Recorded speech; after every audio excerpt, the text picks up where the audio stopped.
There's growing concern over the Cook Islands cryptocurrency bill before Parliament, which allegedly could be used to hack into systems around the world. Drumcliff, a high-value debt collector specialising in international asset seizure, hired two Cook Islands-based lawyers to draft the tainted cryptocurrency recovery bill 2023. Tiana Hexton filed this report. Industry members say the lack of consultation as this bill was drafted has sparked concerns.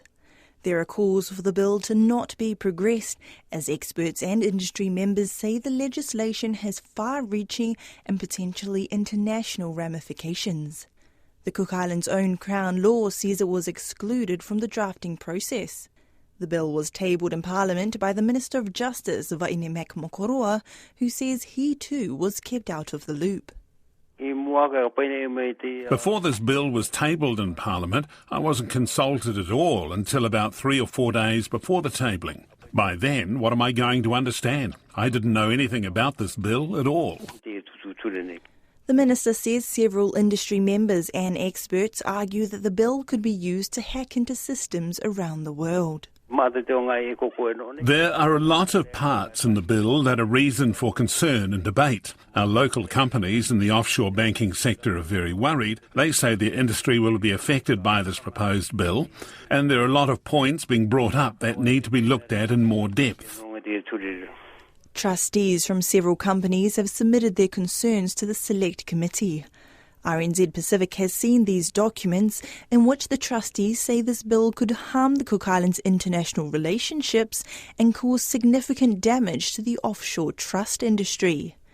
Pua'i Wichman, founder and CEO of Ora Trust Partners, says the risk list goes on and he hopes the bill is withdrawn. There are constitutional issues, whether Cook Islanders are safeguarded from being hacked under this bill and therefore losing access to their natural right to justice. The list just goes on. There is so much wrong with this bill. We don't see any benefits, and there's a lot of risks. Tim Arnold, who drafted the tainted cryptocurrency recovery bill, says he would not have gotten involved if he did not believe it would benefit the Cook Islands. I think there's been a great deal of misinformation around what the bill is and isn't. I certainly believe that the bill does very much have a future as one of the tools to deal with this global problem. The Cook Islands stands to benefit in a number of ways. Mr. Arnold says the bill will help the Cook Islands fight against transnational crime. He says for every $100 seized off victims globally, only $1 is returned and better processes will be made. He says cryptocurrencies are difficult to track and link to crime, and this bill supports those that can.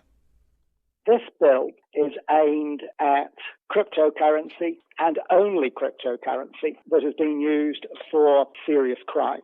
There is a private sector actor who has the resources and the technical capability in order to track and trace cryptocurrency, and that it has been used.